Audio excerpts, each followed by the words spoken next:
In the golden sands of time, where the Nile whispers secrets to the wind, ancient Egypt still breathes.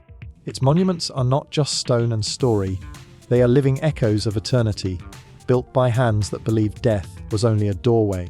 Every hieroglyph carved into temple walls hums with the rhythm of a civilization that refused to fade, teaching us that true immortality lies not in the body, but in the soul that dares to remember. The spiritual heartbeat behind Egyptian civilization was not something abstract or distant. It was the invisible pulse that shaped every breath, every ritual, and every vision of life and death. To the ancient Egyptians, existence was not divided into compartments of the sacred and the ordinary. Everything was sacred. The rhythm of the Nile, the rise of the sun, the turning of the stars, the birth of a child, and the burial of the dead. Each moment was bound by divine intention. Life was a mirror reflecting the gods, and every person, from the humblest farmer to the most powerful pharaoh, carried within them a spark of that divine essence. Theirs was not a religion of belief, but of relationship, an ongoing conversation between human and cosmic forces. The Egyptians did not see gods as distant rulers, but as living presences intertwined with the natural world. Ra was not just the sun, he was the living eye of the sky, reborn each morning and dying each evening, journeying through the underworld to rise again. Isis was not a mere goddess of magic, but the embodiment of love's endurance and the sacred feminine principle that holds the universe together. Osiris was not simply the god of the dead, but the principle of regeneration itself, the seed that dies only to be reborn. This intimate understanding of divinity shaped their art, their architecture, and their moral code. To live well was to live in alignment with Ma'at, the cosmic order, truth, and balance that sustained both heaven and earth. This concept of Ma'at was the heart of Egyptian consciousness. It was not merely a law or a virtue, but the very structure of reality. To break it was to invite chaos, known as Isfet, into the world. Every act of kindness, every offering to the gods, every judgment rendered in fairness was an act of maintaining this balance. The pharaoh, as the living intermediary between gods and men, bore the sacred duty of upholding Ma'at across the land. His reign was not defined by conquest alone, but by harmony, the balance of cosmic forces reflected in the order of society and nature. The temples, pyramids, and rituals were not displays of power, but acts of devotion, ensuring that the world's pulse continued in rhythm with the divine. The spiritual life of Egypt was profoundly cyclical. To the modern mind obsessed with progress and linear time, their worldview can seem strange. Yet to them, eternity was not a distant afterlife, but an unending cycle of renewal. The seasons mirrored the death and rebirth of Osiris. The flooding of the Nile was his resurrection, bringing fertility back to the soil. Death itself was seen as a transition, a continuation of the soul's journey. The body was carefully preserved not out of fear, but out of reverence, the belief that the physical form was a sacred vessel through which the soul had expressed divine purpose. Every ritual of mummification, every spell inscribed on tomb walls, was an affirmation of this ongoing dance between life and eternity. Their spirituality also expressed itself in daily life. Farmers offered prayers before sowing seeds, artisans invoked Ptah, the god of craftsmen, before shaping stone, and mothers whispered the names of protective deities over their sleeping children. Spirituality was not reserved for priests or temples. It was the invisible current that ran through ordinary existence. The gods were companions, not abstractions, and communication with them was as natural as breathing. Festivals brought communities together in joy and music, celebrating the eternal cycles that sustained them. Even laughter and music had sacred meaning, believed to please the gods and harmonize the human spirit with divine order. What made this spirituality enduring was its balance between reverence and intimacy. The Egyptians did not fear their gods in the way later civilizations often did. They sought to live in harmony with them. They believed that by understanding divine patterns, humanity could participate in creation itself. This understanding produced some of the most enduring art and architecture in history. Every statue, every column, every painted wall was a form of prayer, an attempt to capture eternity in tangible form. Temples were constructed as microcosms of the universe, where one could walk from the chaos of the outer world into the silence of divine presence. The symmetry, proportion, and geometry of these sacred spaces were not merely aesthetic, but metaphysical, expressing the underlying harmony of the cosmos. The priests who tended these temples were not simply religious functionaries, they were philosophers, astronomers, healers, and mystics. They studied the movement of the stars, the cycles of the moon, and the rhythm of the Nile, believing that to understand the universe was to understand the mind of the gods. Knowledge itself was sacred. Thoth, the god of wisdom, symbolized the idea that divine intelligence flowed through all creation. Writing, in the form of hieroglyphs, was seen as a magical act. Words did not merely describe reality, they shaped it. Every inscription was alive, carrying spiritual power. This reverence for language shows how deeply the Egyptians perceived the unity of mind, matter, and spirit. At its core, the spiritual heartbeat of Egypt was about participation in the eternal.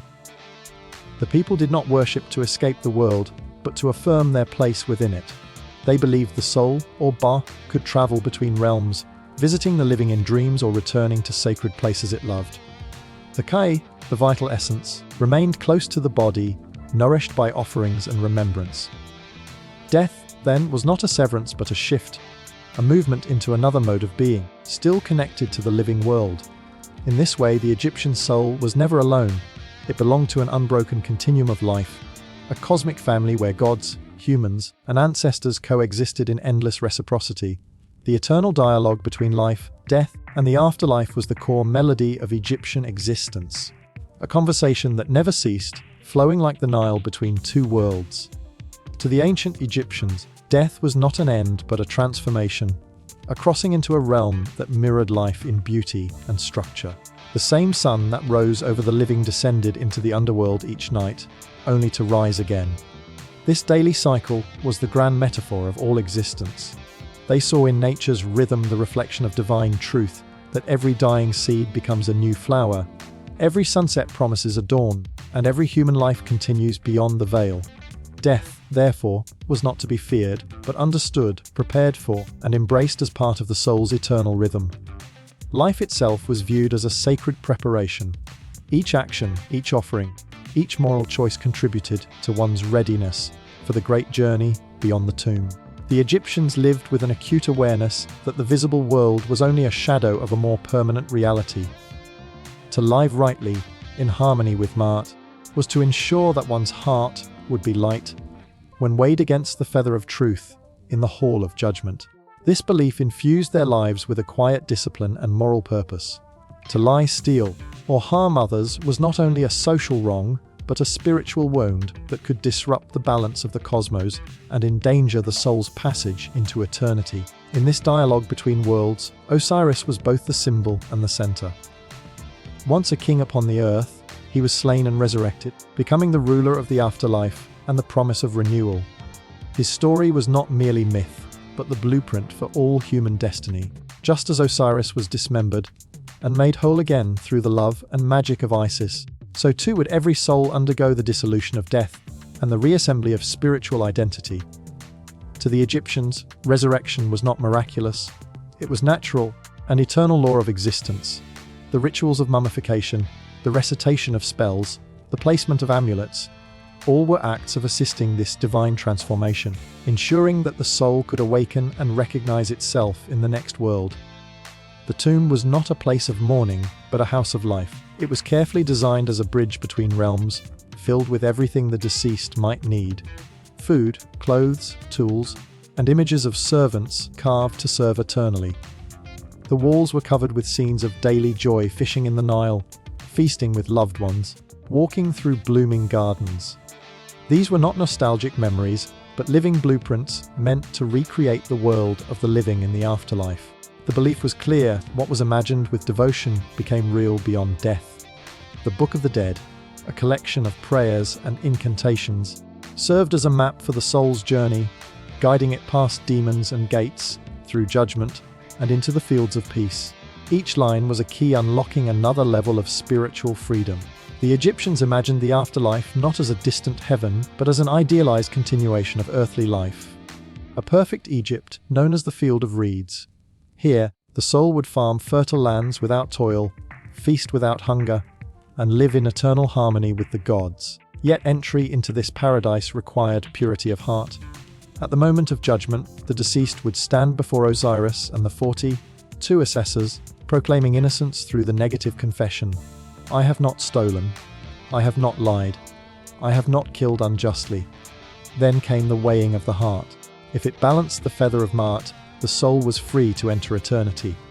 If heavy with sin, it was devoured by the monster Amit, and the person ceased to exist. This was not punishment in the modern sense, but a natural consequence of imbalance, a return to chaos rather than harmony. This moral and spiritual framework created a culture of profound responsibility. Every Egyptian, regardless of status, lived with an awareness of cosmic accountability. They believed that their actions resonated beyond their lifetime, echoing through the fabric of creation. This gave rise to a society that valued order, justice, and compassion, not as social constructs, but as spiritual necessities. The pharaoh's duty was not only to govern, but to ensure that the land itself remained in tune with divine balance, that temples functioned, offerings were made, and the cycles of nature continued unbroken. Even the simple act of honoring ancestors was part of maintaining this eternal dialogue, as remembrance was the thread that connected the living and the dead. Rituals played a central role in keeping the boundaries between worlds open. Funerary ceremonies, hymns to Osiris, and the symbolic opening of the mouth. Ritual performed on mummies were not theatrical traditions. They were metaphysical acts, restoring voice, breath, and consciousness to the departed. Priests, acting as intermediaries, recited words believed to carry creative power, awakening the soul to awareness in its new form.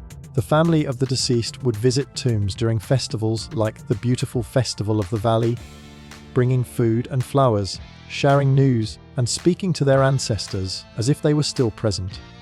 In doing so, they renewed the bond between generations, ensuring that love and memory transcended death.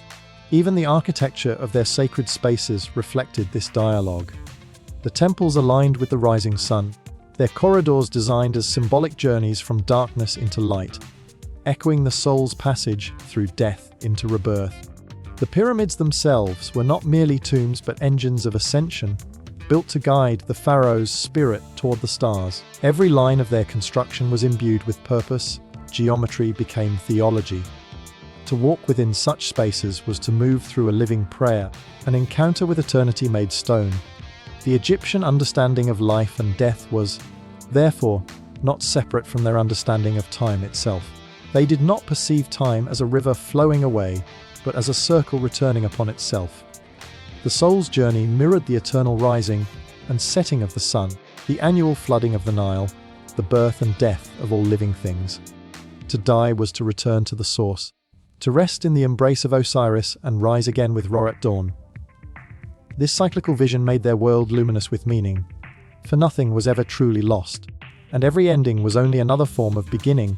How their beliefs shaped timeless art, architecture, and identity reveals the astonishing depth of Egyptian civilization, where every line carved into stone, every stroke of pigment, every monument rising against the desert sky was a reflection of divine philosophy made visible. To the ancient Egyptians, art was never mere decoration, it was a sacred language. They believed that through images, symbols, and proportions, one could commune with the gods and preserve truth for eternity.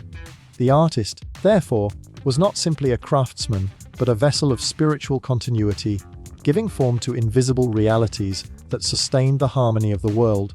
This belief transformed creativity into devotion and design into destiny, producing works that still speak thousands of years later with the same quiet authority of eternity itself. The human form in Egyptian art was not an attempt to portray individuality or emotion as in later cultures, but to reveal the essence of being.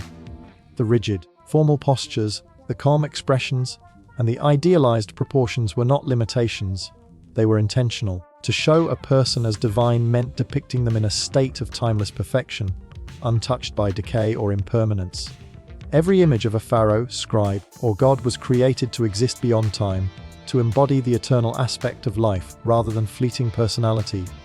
The profile face with frontal shoulders, the forward foot, the symmetry, all symbolized balance, the visual expression of Ma'at, the cosmic order that governed everything from the stars to the human heart. Through this disciplined visual language, They sought not to imitate life, but to preserve its divine pattern. Color, too, carried sacred meaning. Blue symbolized the heavens and the waters of creation, gold represented the flesh of the gods, green signified rebirth, and red evoked energy and vitality. These were not aesthetic choices but theological ones. To paint a god's face in gold was to affirm that divinity never tarnished. To color the skin of Osiris green was to express his role as Lord of Resurrection. Even the pigments themselves were prepared through ritual, their mixtures recited with prayers, because art was an act of creation that participated in the same divine process by which the universe was made. To the Egyptians, the world was spoken and shaped into being by the gods. The artist merely echoed that sacred act through their hands. Their architecture followed the same spiritual logic, designed not for human comfort, but for cosmic alignment. The temples of Karnak, Luxor, and Abu Simbel were built as living embodiments of divine order. Their massive columns, inscribed with prayers and hymns, were not only structural but symbolic, representing the primordial papyrus reeds that rose from the waters of chaos at creation. The journey through a temple was a metaphor for the journey of the soul.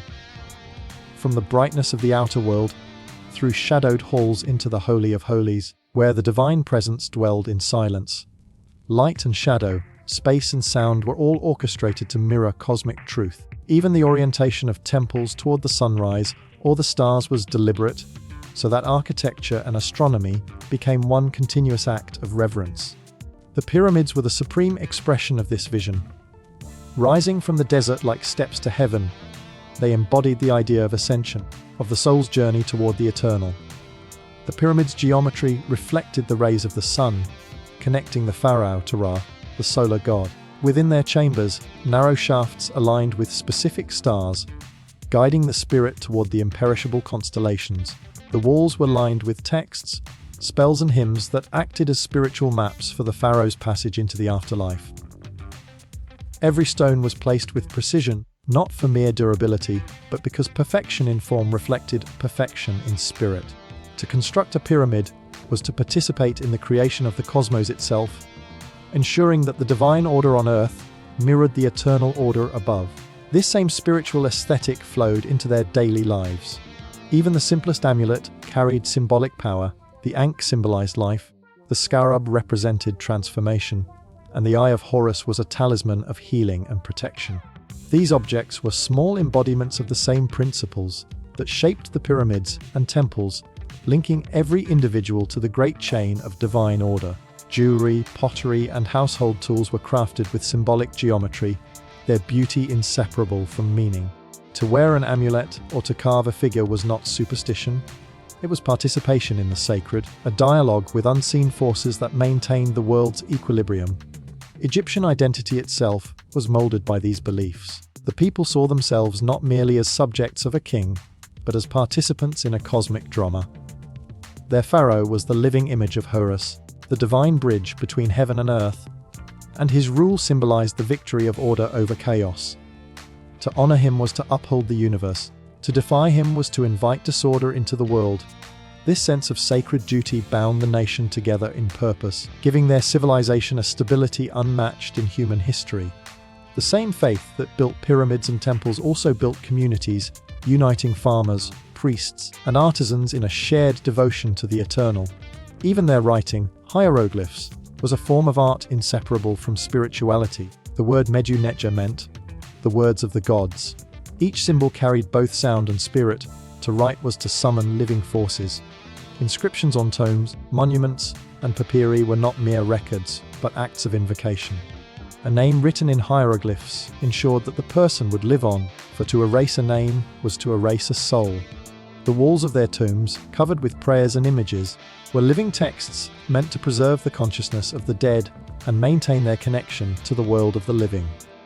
Through language, image, and form, they achieved what few civilizations ever have, the union of beauty and immortality. In this way, their beliefs did not simply inspire art and architecture, they became art and architecture. Every expression of Egyptian culture, from the grandest temple to the humblest amulet, was born from the same unshakable conviction that the divine permeates all things. The world was a living temple, the body a vessel of the soul, and every act of creation a remembrance of eternity itself. In the golden glow of their monuments, one can still feel that heartbeat, the steady, eternal rhythm of a people who built not for time, but for forever.